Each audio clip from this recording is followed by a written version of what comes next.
Well, I spoke to you once before at the Despicable Me premiere, and you seemed so excited to be a part of this movie.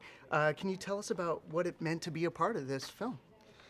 Well, I was really excited to be a part of the movie. I have two kids, so I was really familiar with Illumination, really familiar with Chris's work, and they're just one of those animation companies that's out there doing it right. And so, to a father of two who's like just watches these kinds of movies, it became like sort of a dream job for me.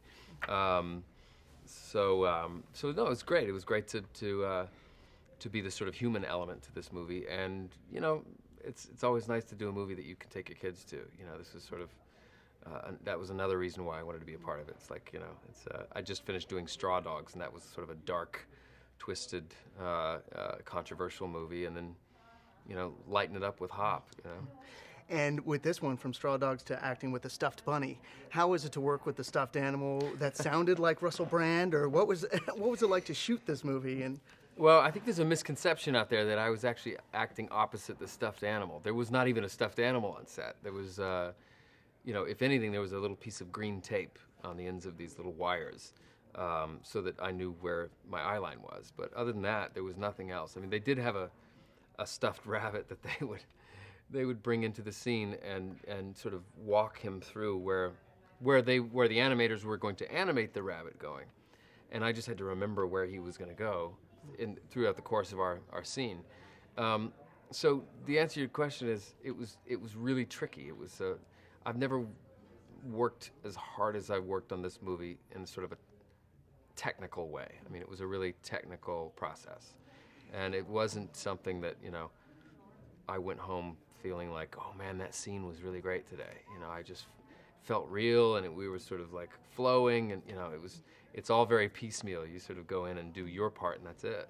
So what did you think when you actually saw the final film? Because a whole new world was built up around you.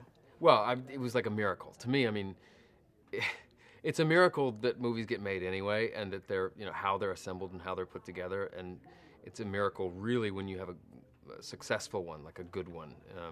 And this one is even more like an accomplishment, because it does feel like at times there's like 5 different movies. There's the animation world, and then there's my world and my stuff with my family, with Gary Cole and all those guys, and then there's the whole other movie with the rabbit and Fred, and then there's all of these different elements that have to come in together and work, and that's when you want to be in the hands of good, great artists like Chris and like Tim Hill, and so as an actor, that's like a wonderful safety net, knowing that you're stepping into a movie that like this is going to be obviously a really technical process, but has a lot of potential for a great amount of fun and silliness, and sort of bringing that sort of inner child out on camera. And you're in good hands with these guys.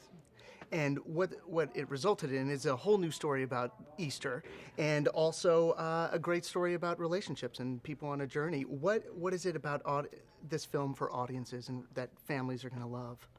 Well, I think, like you said, I think it's really interesting. I think that I can't cite an example of a movie about Easter. Like, this is, for some reason, we haven't made a movie about Easter.